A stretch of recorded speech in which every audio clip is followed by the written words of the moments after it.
প্রিয় দর্শকবৃন্দ, স্বাগতম আমাদের চ্যানেল আরাফাত ভয়েসে। আমি আপনাদের সাথে সাকিব। আজকের এই গল্পটি খুবই আবেগঘন, বাস্তবধর্মী এবং চোখ খুলে দেওয়ার মতো।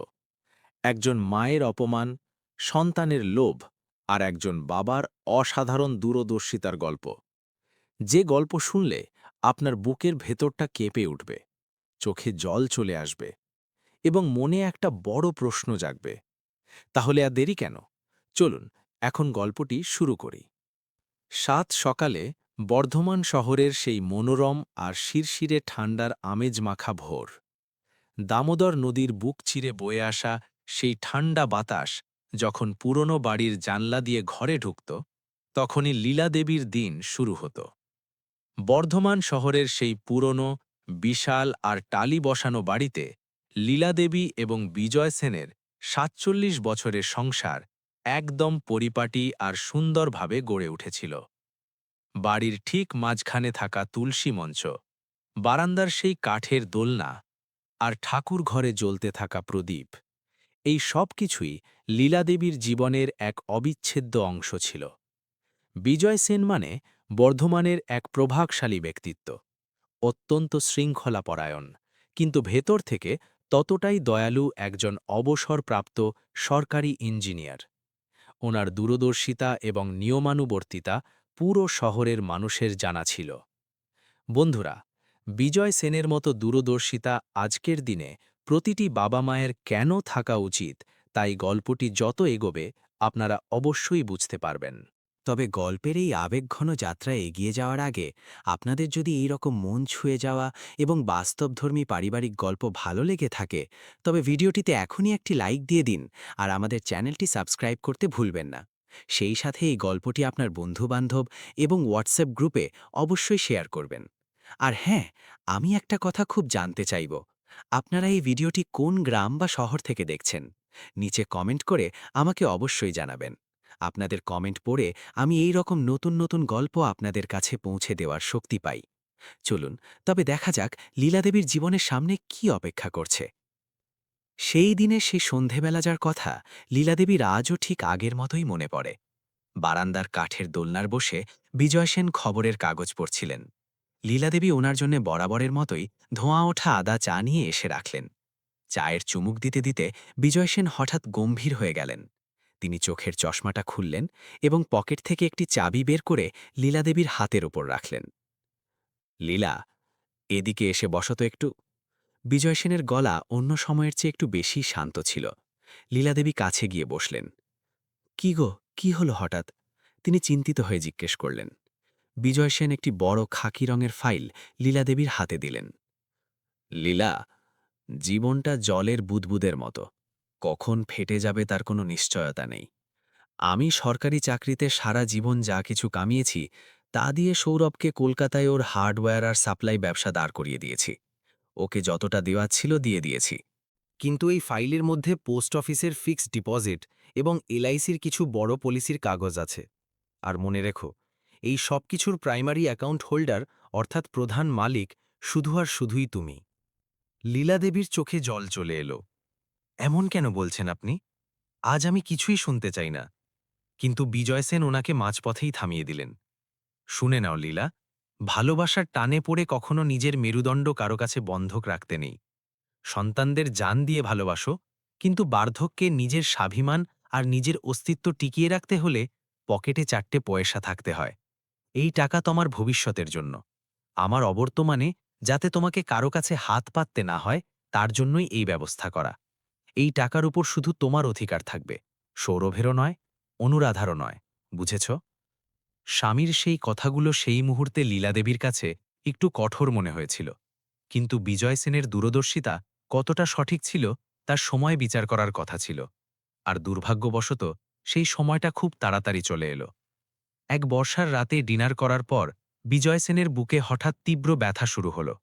লীলাদেবী ভয় পেয়ে প্রতিবেশীদের ডাকলেন, ডাক্তার ডাকলেন, কিন্তু হাসপাতালে পৌঁছনোর আগেই বিজয় সেন এই জগৎ থেকে বিদায় নিয়েছিলেন। বাড়ির প্রধান স্তম্ভটি ভেঙে পড়েছিল। বিজয় সেন চলে যাওয়ায় লীলাদেবীর জীবনে এক ভয়ানক শূন্যতা তৈরি হল। যে বাড়িতে তারা একসাথে ৪৭টা বর্ষাকাল কাটিয়েছিলেন, সেই বাড়িটাই এখন ওনাকে গিলতে আসছিল। সৌরভ আর অনুরাধা কলকাতা থেকে এলো। শ্রাদ্ধের কাজ শেষ হওয়া পর্যন্ত বাড়ি আত্মীয়স্বজনে ভরেছিল, কিন্তু তারপর যে নিস্তব্ধতা নেমে এলো তা লীলাদেবীর কাছে অসহ্য হয়ে উঠেছিল। তার উপর সৌরভের অবস্থাও খুব একটা ভালো ছিল না। কলকাতায় ওর হার্ডওয়্যার আর সাপ্লাই ব্যবসা হঠাৎ বড় আর্থিক সংকটে পড়ে গিয়েছিল। বাজার পড়ে যাওয়ায় মালির কিস্তি বাকি পড়েছিল এবং কোম্পানিগুলোর পেমেন্ট আটকে গিয়েছিল। একদিন সৌরভ লীলাদেবীর কোলে মাথা রেখে ছোট বাচ্চার মতো কাঁদছিল। মা, আমার বিজনেস পুরো ডুবে গেছে গো।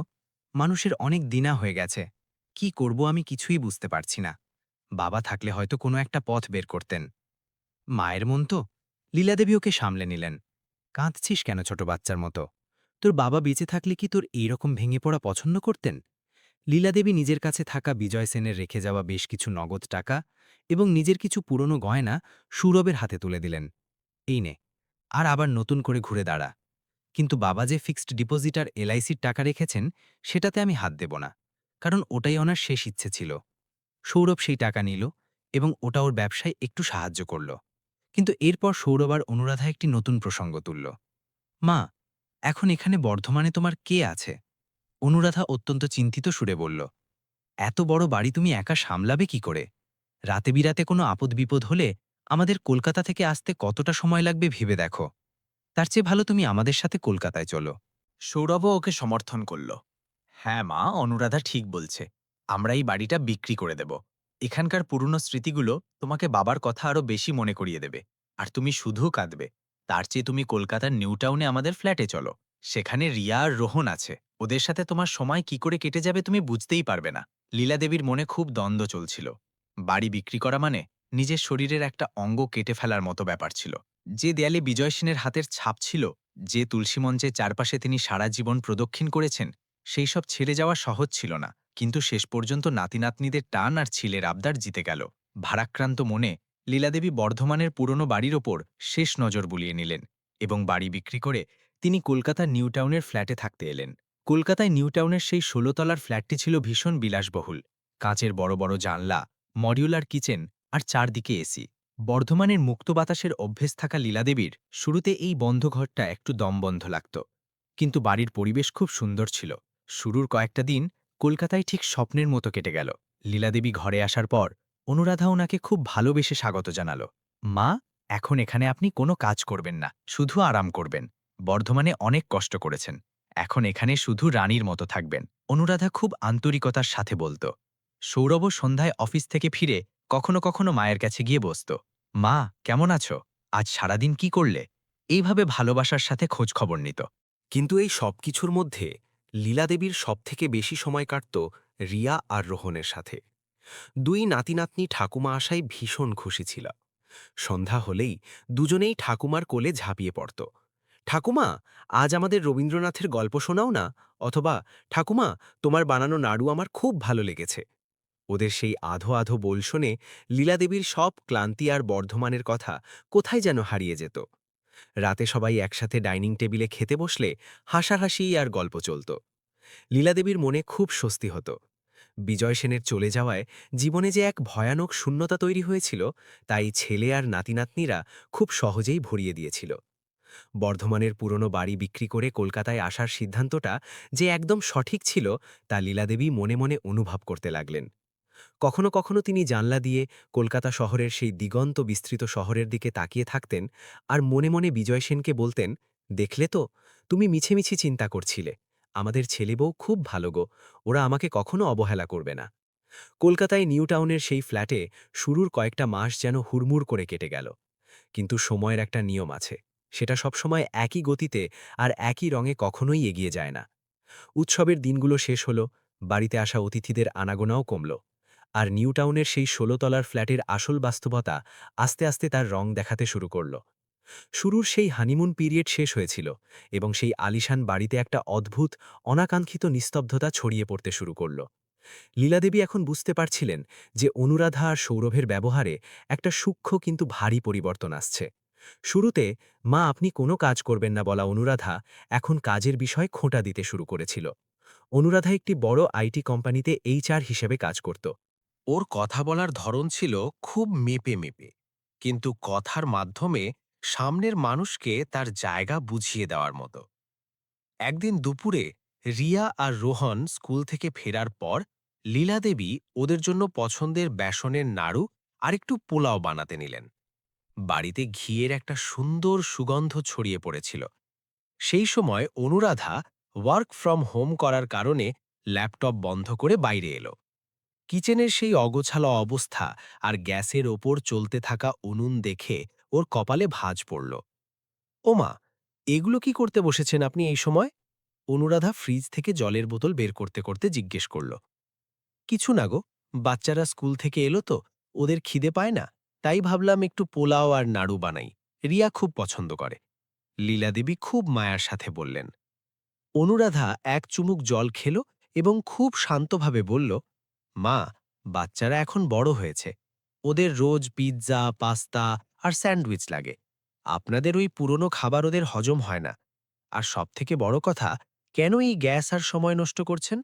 কলকাতায় গ্যাস পাইপলাইনের বিল কত আসে আপনার ধারণা আছে? গত মাসে আপনার এই বারবার চা আর স্ন্যাক্সের অভ্যাসের কারণে বিল সাধারণ সময়ের চেয়ে 1000 টাকা বেশি এসেছে। আপনি কাজ করবেন না, আমাদের খরচ মিছিমিছি বাড়ছে। অনুরাধার সেই কথাগুলো লীলাদেবীর বুকে তীরের মতো বিঁধল।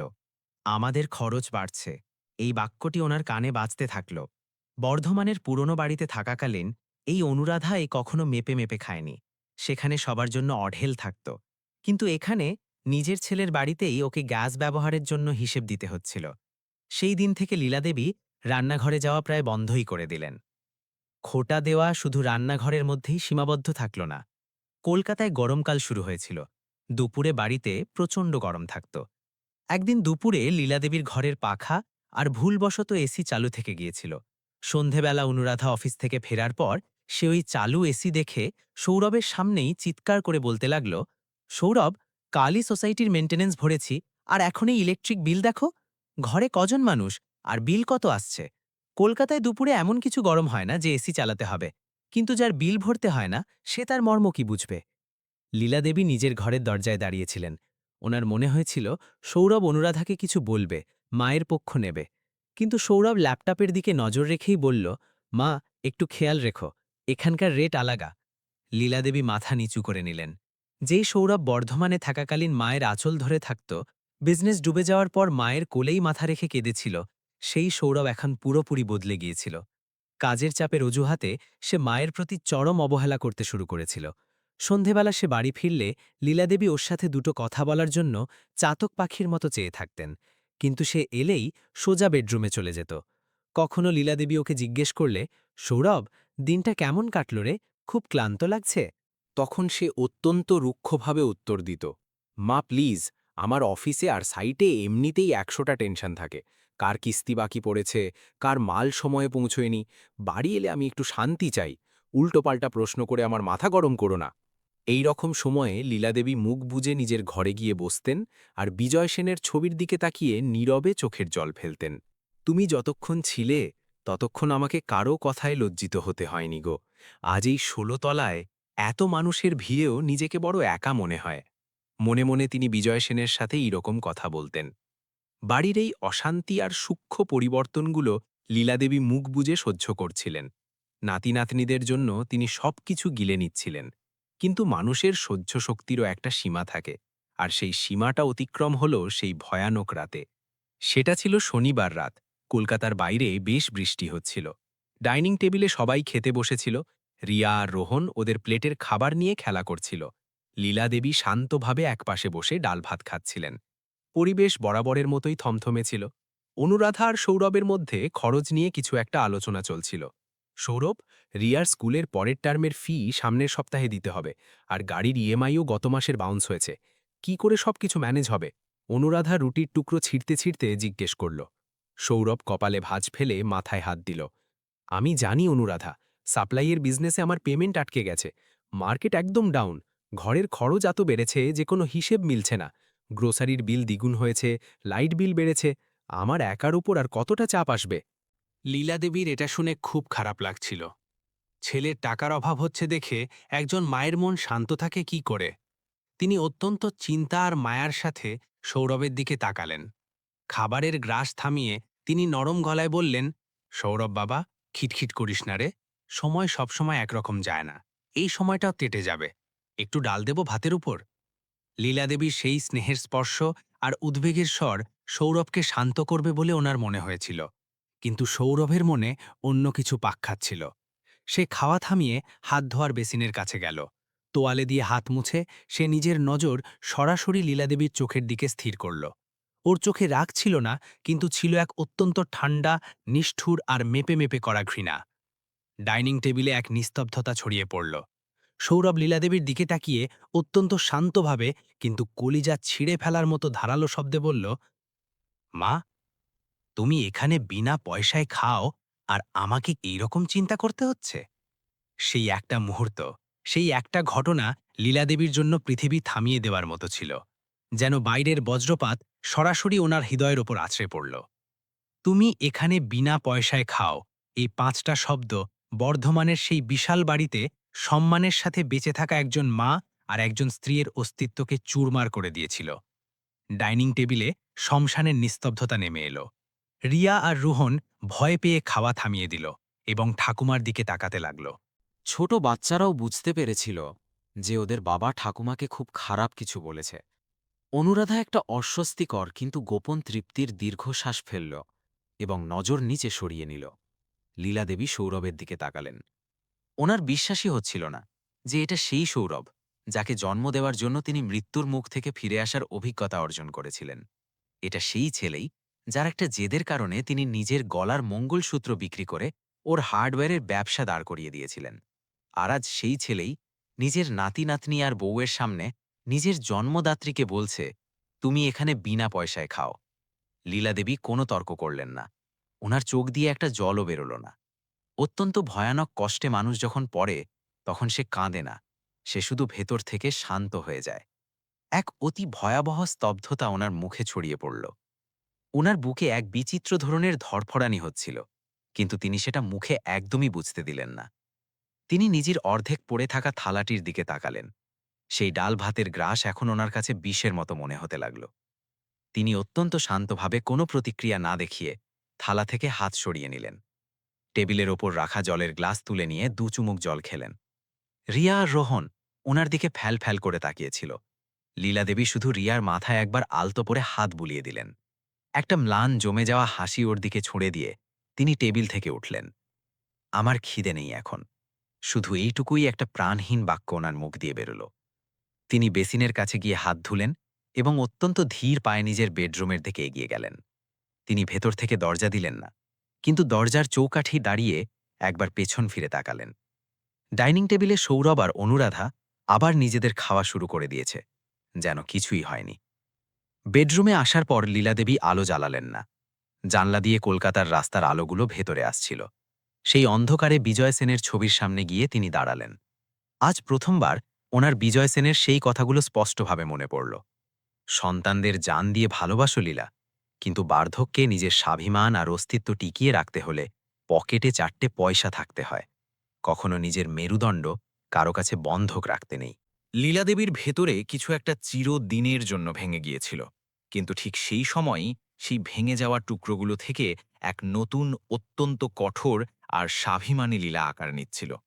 কারণ অপমান কখনো কখনো মানুষকে শেষ করে দেয়, আবার কখনো কখনো তা মানুষকে বাস্তবের পরিচয় করিয়ে দিয়ে আরও মজবুত করে তোলে।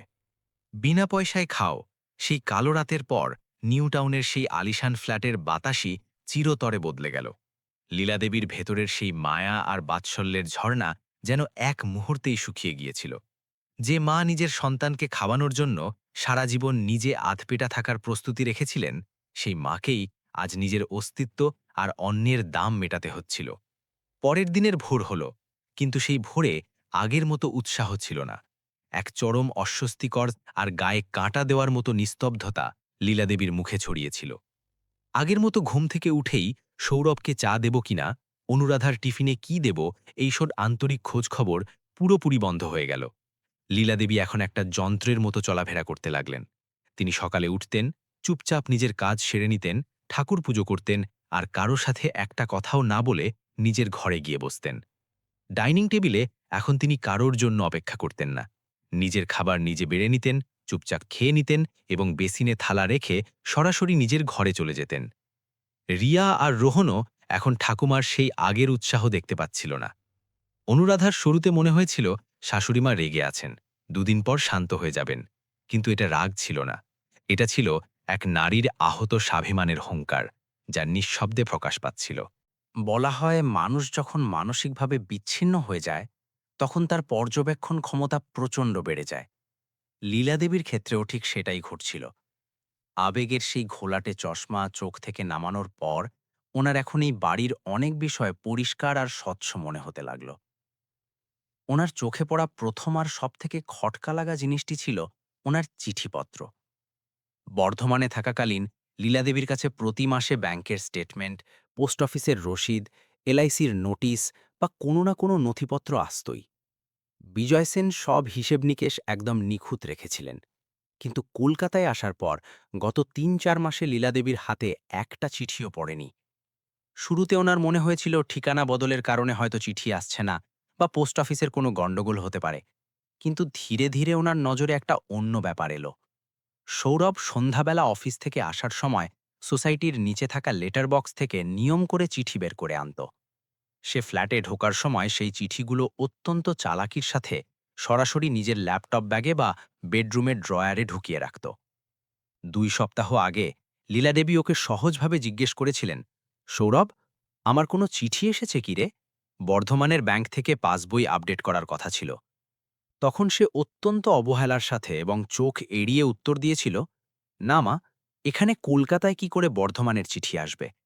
আর যা আসে সেগুলো শুধু ক্রেডিট কার্ডের অফার আর আজেবাজে মিল, তুমি ওসব নিয়ে চিন্তা করো না। কিন্তু সত্য হল, জলের মতো সে কোথাও না কোথাও থেকে নিজের পথ বের করে সামনে আসবেই। সেটা ছিল মঙ্গলবার। কলকাতায় বাইরে ঝলমলে রোদ উঠেছিল। অনুরাধা অফিসে গিয়েছিল, আর রিয়ার রোহন স্কুলে ছিল। সৌরভেরও সাইটে কিছু কাজ থাকায় সে সকালেই বেরিয়ে গিয়েছিল। নিউটাউনের সেই ফ্ল্যাটে লীলাদেবী একাই ছিলেন। দুপুর আনুমানিক 2:30-3টে হবে। লীলাদেবী সবে খাওয়া সেরে সোফায় বসেছিলেন। ঠিক তখনই হঠাৎ ডোরবেল বেজে উঠল। লীলাদেবী উঠে দরজা খুললেন। সামনে সোসাইটির সিকিউরিটি গার্ড আর একজন পোস্টম্যান দাঁড়িয়েছিল। রোদে ঘেমে নিয়ে যাওয়া পোস্টম্যানের হাতে একটা রেজিস্টার্ড খাঁকি খাম ছিল। লীলা সেন কে? ওনার নামে একটা রেজিস্টার্ড চিঠি আছে, ওনার নিজের সই লাগবে। পোস্টম্যান রসিদ এগিয়ে দিতে দিতে জিজ্ঞেস করল। লীলাদেবীর বুকের ধরফরানি বেড়ে গেল। তিনি চশমা দিয়ে সেই খামটির উপর নজর বোলালেন। বর্ধমান আরবান কোঅপারেটিভ ব্যাংক, এরকম একটা বড় রাবার স্ট্যাম্প ওই খামের উপর মারা হয়েছিল। তিনি কাঁপা কাঁপা হাতে সেই রেজিস্টারের উপর সই করলেন এবং সেই মোটা খামটা হাতে নিলেন। দরজা বন্ধ করে তিনি সেই জায়গায় 2 মিনিট দাঁড়িয়ে রইলেন। ওনার মনে অনেক শঙ্কার ঝড় বইছিল। সৌরভ তো বলব যে বর্ধমান থেকে কিছুই আসে না, তাহলে এই চিঠি কিভাবে এলো? তিনি তাড়াহুড়ো করে বেডরুমে গেলেন এবং দরজা ভেতর থেকে বন্ধ করে দিলেন। বুকের ধরফরানি চেপে ধরে তিনি খামটা খুললেন। ভেতরে 2-3টে ছাপানো কাগজপত্র ছিল। ইংরাজি আর বাংলায় ছাপানো সেই লেখাগুলোর উপর লীলাদেবীর নজর বুলিয়ে গেল। সেই লেখা পড়ার সময় ওনার চোখ কপালে উঠে গেল। ব্যাংকের সেই অফিসিয়াল চিঠির ওপর একটি লাইন বড় বড় অক্ষরে লেখা ছিল, আপনার জয়েন্ট অ্যাকাউন্টে থাকা 30 লক্ষ টাকার ফিক্সড ডিপোজিট মেয়াদ উত্তীর্ণ হওয়ার আগেই ট্রান্সফার করার প্রক্রিয়া শুরু করা হয়েছে। উক্ত টাকা অন্য অ্যাকাউন্টে পাঠানোর জন্য আপনার অনুমোদিত আবেদনপত্র আমরা পেয়েছি। দয়া করে পরবর্তী প্রক্রিয়ার জন্য এটি নোট করে রাখবেন। সেই 30 লক্ষ টাকার অঙ্ক আর প্রক্রিয়া শুরু হয়েছে শব্দগুলো পড়ে লীলাদেবীর পায়ের তলার মাটি সরে গেল। এটা সেই টাকাই ছিল যা বিজয় সেন ওনার শেষ বয়সের নিরাপত্তার জন্য আর সম্মানের জন্য ব্যাংকে রেখেছিলেন। কিন্তু এই টাকা ট্রান্সফার কিভাবে হতে পারে? তিনি নিজে তো কোনো কাগজে সই করেননি বা কলকাতা থেকে ব্যাংকে কোনো আবেদনপত্রও পাঠাননি। তাহলে ব্যাংকে আবেদনপত্র দিল কে? এই ট্রান্সফারের প্রক্রিয়া শুরুই বা করল কে? এই প্রশ্নে ওনার মাথায় ঝিঁঝি লেগে গেল। তিনি বুঝতে পারলেন যে এই প্রক্রিয়া শুরু হয়েছে, তার মানে ব্যাংকে ওনার নামে কেউ না কেউ কারসাজি করছে।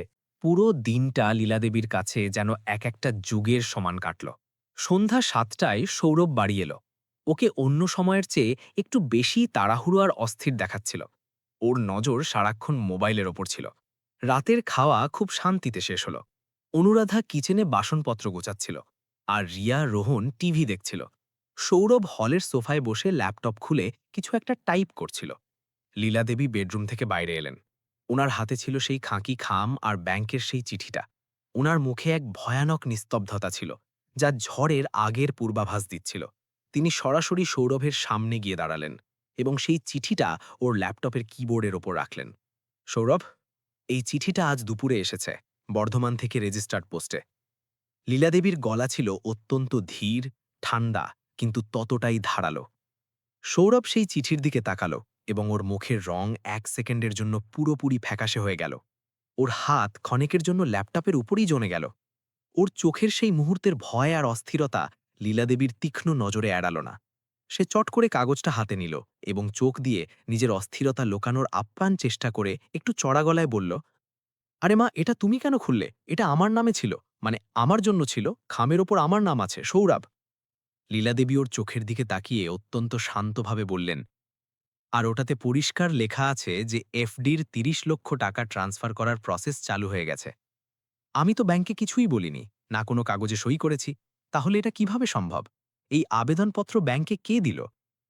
সৌরভ মুখে এক মিথ্যা আর ওপর ওপর আত্মবিশ্বাস এনে কাগজটা তাড়াতাড়ি ভাঁজ করে নিজের প্যান্টের পকেটে ঢুকিয়ে ফেলল। কিছু না মা, ওটা ব্যাংকের রুটিন পেপারওয়ার্ক। তুমি মিছে মিছে ভুল বুঝছ। আমি গত পরশু ব্যাংকের এখানকার ব্রাঞ্চে গিয়েছিলাম। তোমার পুরনো অ্যাকাউন্টগুলো এদিকে কলকাতায় ট্রান্সফার করতে হবে না, সেটার জন্য আমি শুধু সিস্টেমে খোঁজ নিয়েছিলাম। ওরা ভুল করে ওই অটোমেটেড মেসেজ বা লেটার পাঠিয়ে দিয়েছে। তুমি ওসবের কিছুই বুঝবে না, তুমি টেনশন নিও না, আমি সব দেখে নিচ্ছি। আমি সব দেখে নিচ্ছি। এই বাক্যটা সৌরভ এতটা বেপরোয়াভাবে বলল যেন কিছুই হয়নি। কিন্তু লীলাদেবী এখন আর সেই পুরনো, সহজ সরল আর আবেগের বশবর্তী হওয়া মা ছিলেন না। তুমি এখানে বিনা পয়সায় খাও, এই বাক্যটা আগেই ওনার মনে গভীর ক্ষত তৈরি করেছিল। সৌরভ তাড়াহুড়ো করে কাগজটা পকেটে ঢুকিয়ে নিল, আর অনুরাধা কিচেন থেকে যেভাবে আর চোখে হলের দিকে তাকালো তা সব কিছুই বলে দিচ্ছিল। আচ্ছা, লীলাদেবী শুধু এইটুকুই বললেন এবং পেছন ফিরে নিজের বেডরুমে চলে এলেন।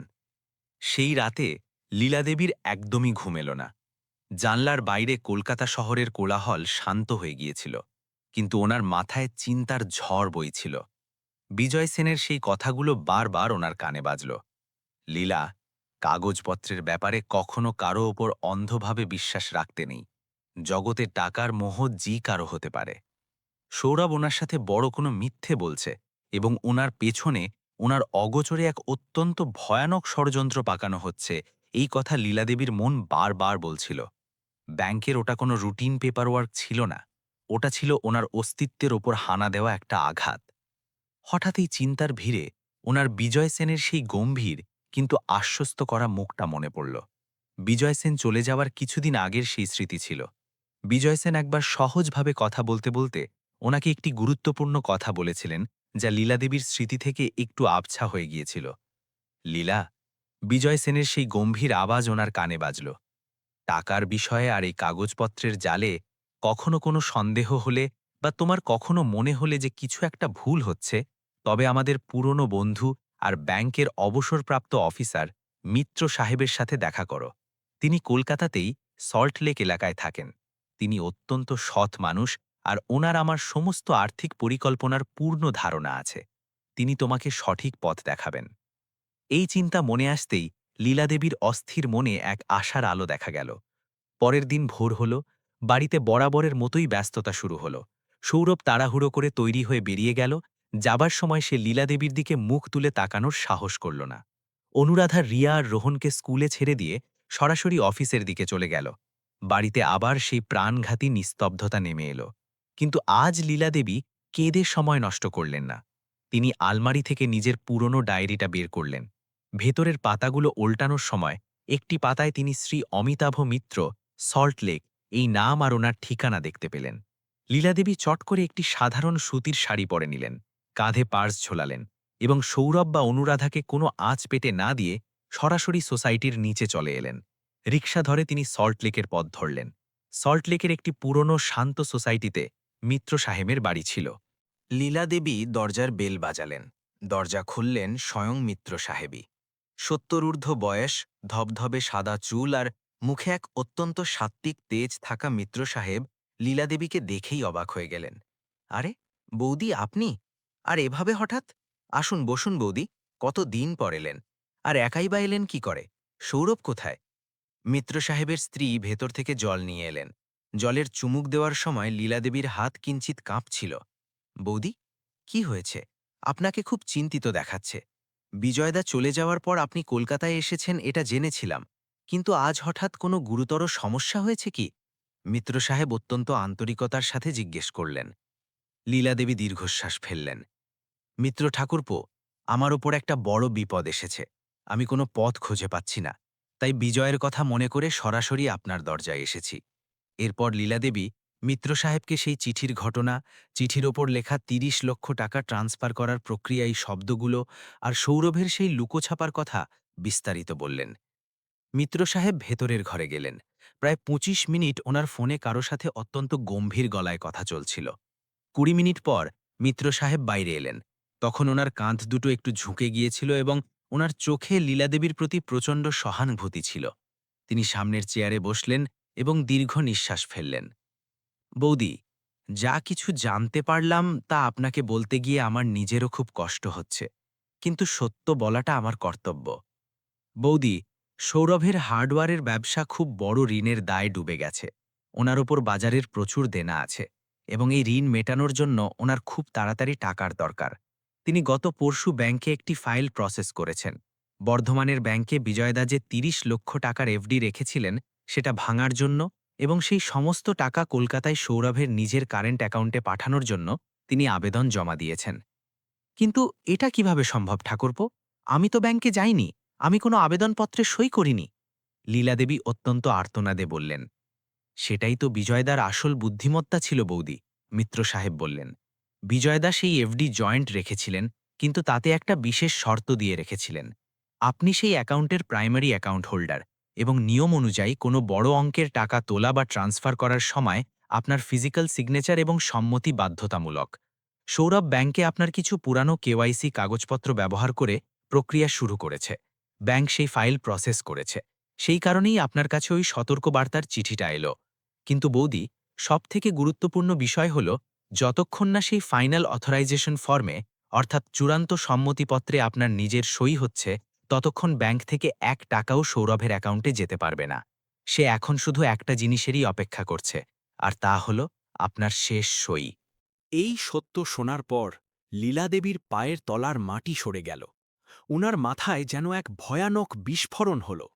একদিকে সৌরভের সেই বাক্য, মা তুমি এখানে বিনা পয়সায় খাও, আর অন্যদিকে নিজের ঋণ মেটানোর জন্য মায়েরই ৩০ লক্ষ টাকা হাতিয়ে নেওয়ার জন্য পাতা এই নীচ ষড়যন্ত্র। কিন্তু সেই মুহূর্তে এই অশ্রুধারায় এক অত্যন্ত বিলক্ষণ কৃতজ্ঞতার অনুভূতিও মিশে গেল। তিনি চোখ বুঝলেন এবং ওনার চোখের সামনে বিজয় সেনের সেই প্রেমময় মুখটা ভেসে উঠল। বিজয় সেন মৃত্যুর আগেই ওনার স্ত্রীর চারপাশের সুরক্ষা আর স্বাভিমানের এক এমন অদৃশ্য বর্ম তৈরি করে রেখেছিলেন যা ওনার নিজের ছেলেও ভেদ করতে পারছিল না। মিত্র সাহেব ওনাকে শান্ত হতে দিলেন। ডিসিশন আপনাকে নিতে হবে বৌদি। যদি সৌরভ আপনার সামনে ওই ফর্ম নিয়ে আসে, তবে আপনি কি করবেন? লীলাদেবী চোখের জল মুছলেন। ওনার সেই কাঁপা কাঁপা আহত মুখটা এখন একদম শান্ত এবং ইস্পাতের মতো শক্ত হয়ে গেল। মিত্র ঠাকুরপো, যে বাড়িতে আমার অন্যের হিসেব রাখা হয়, যে বাড়িতে জন্মদাত্রীকে বোঝা মনে করে তাকে ঠকানোর খেলা খেলা হয়, সেই বাড়িতে এখন আমি এক পাও পিছিয়ে আসব না। বিজয় সেন আমার বার্ধক্যের নিরাপত্তার জন্য যে পুঁজি রেখে গেছেন, তা আমি এমন অজ্ঞ অকৃতজ্ঞ হাতে কখনোই পড়তে দেব না। সৌরভ ওই ফর্ম নিয়ে আসুক, তারপর আমি ঠিক করছি ওকে কি উত্তর দিতে হবে। পরের ২-৩ দিন লীলাদেবীর জন্য অত্যন্ত বেদনাদায়ক এবং ঘৃণ্য অভিজ্ঞতার ছিল। সৌরভের ব্যবহার হঠাৎ বদলে গিয়েছিল। মা, আজ তোমার শরীর ভালো আছে তো? বাইরে থেকে কিছু আনবো? এই রকম মিথ্যে ভালোবাসার কথা সে ছুড়ে দিচ্ছিল। অনুরাধাও ইচ্ছে করে লীলাদেবীর পছন্দের খাবার বানানোর নাটক করছিল। লীলাদেবীর সহ্য শক্তির আসল সীমা এবং ওনার মনের অবশিষ্ট বাৎসল্যের চিরতরে মৃত্যু এক ভয়ানক রাতে হল। সেটা ছিল শুক্রবার। রাত তখন আনুমানিক ১১টা বা ১১:৩০। লীলাদেবী হলের দিক থেকে সৌরভ আর অনুরাধার ফিসফিস আওয়াজ শুনতে পেলেন। অনুরাধা বলছিল, সৌরভ, তুমি এখন আর দেরি করো না, তাড়াতাড়ি ওনার কাছ থেকে সই নিয়ে নাও। ওনারা কিছু বোঝার আগেই ওই ফর্মের সই নিয়ে নাও। সৌরভ উত্তর দিল, আরে অনুরাধা, তুমি মিছিমিছি এত টেনশন নিও না। মায়ের কিছুই বুঝতে পারবে না, ও অন্ধের মতো সই করে দেবে। আমি কাল সন্ধ্যায় ওই ফাইনাল অথরাইজেশন ফর্মটা ওনার সামনে রাখব। ও আমাকে চোখ বুজে বিশ্বাস করে। আর তাছাড়া ও কি ইংরেজিতে লেখা ওই সূক্ষ্ম নিয়ম আর শর্তের ফর্ম পড়তে পারবে নাকি? একবার সই হয়ে গেলে পরের দিন ওই ৩০ লক্ষ সরাসরি আমার অ্যাকাউন্টে। দরজার বাইরে দাঁড়িয়ে থাকা লীলাদেবীর হৃদয়ে যেটুকু ভালোবাসা অবশিষ্ট ছিল তাই কথোপকথনে চিরতরে শুকিয়ে গেল।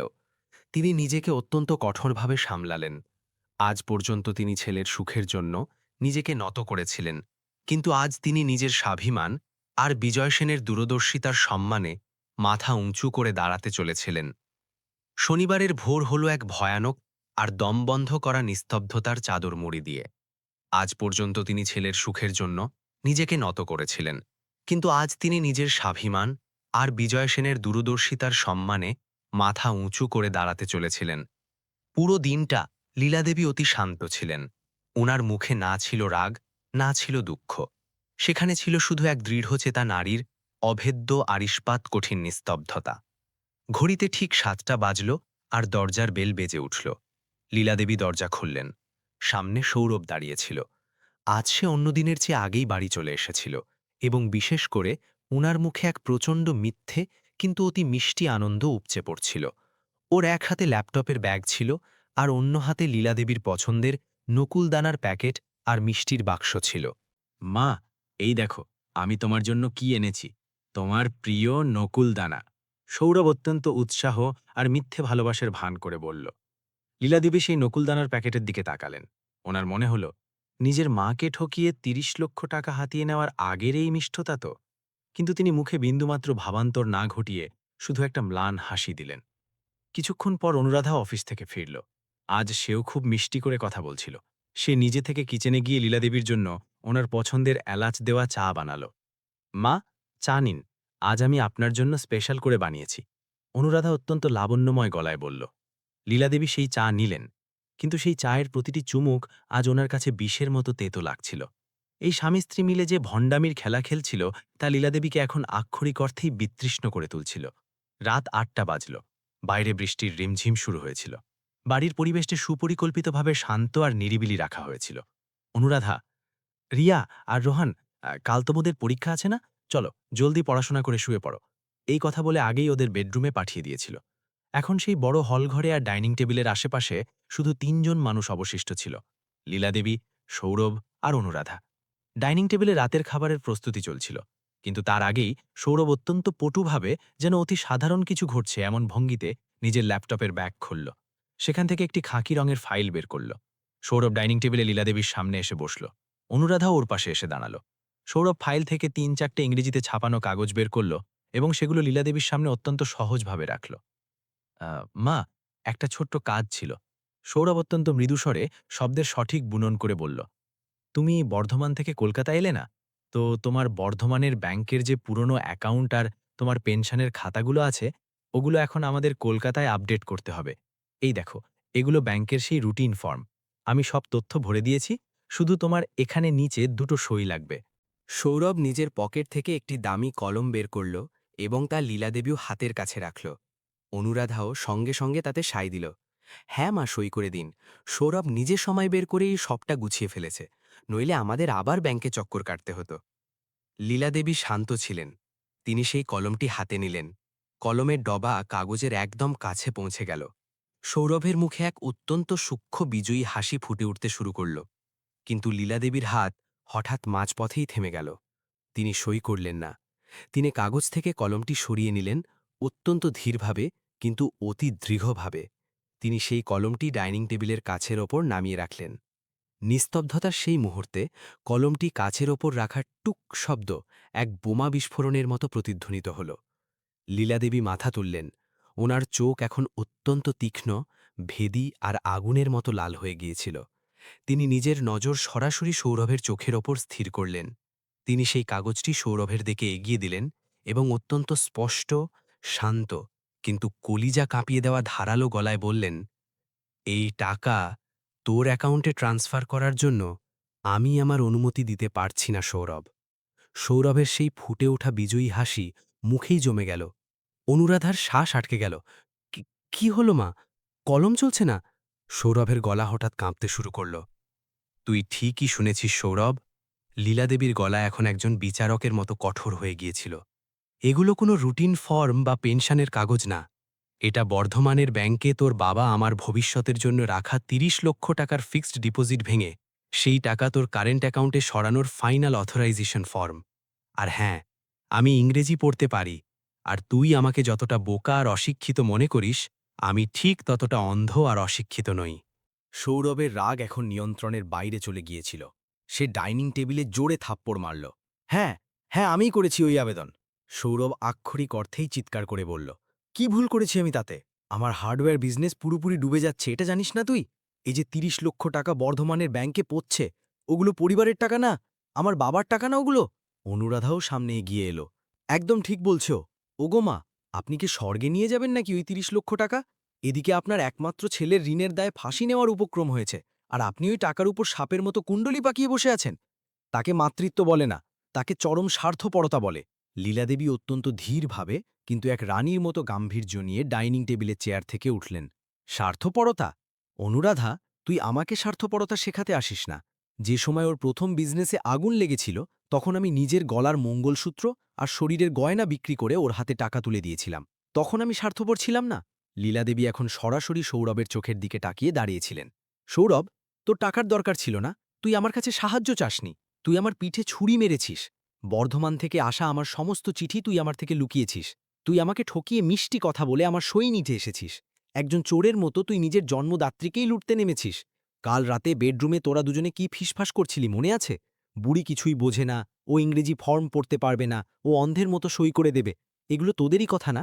সৌরভ, তুই আমাকে মূর্খ ভেবেছিস। লীলাদেবীর হৃদয়ের সবথেকে বড় আর রক্তক্ষরণ হওয়া ক্ষতটা এখন সামনে এলো। আর অনুরাধা, তুই বলছিস না যে আমি স্বার্থপর? সৌরভ, ৪ দিন আগেই ডাইনিং টেবিলে এই জায়গাতেই বসে তুই আমাকে কি বলেছিলি রে? তুই বলেছিলি, মা, তুই এখানে বিনা পয়সায় খাস। মনে পড়েছে? আমারই গর্ভজাত সন্তান আমার দুবেলা খাবারের হিসেব করেছিল। যে বাড়িতে আমাকে বিনা পয়সায় খাস এমন খোঁটা শুনতে হয়, সেই বাড়ির লোকেদের ওপর আমি আমার বার্ধক্যের দায়িত্ব সঁপে দেব? কক্ষণই না। লীলাদেবী ডাইনিং টেবিলে পড়ে থাকা সেই ব্যাংক অথরাইজেশন ফর্মটা হাতে নিলেন এবং ওটা সৌরভের মুখের ওপর ছুড়ে দিলেন। তোর মনে হয় না এই টাকা পরিবারের? না সৌরভ, এই টাকা তোর নয়।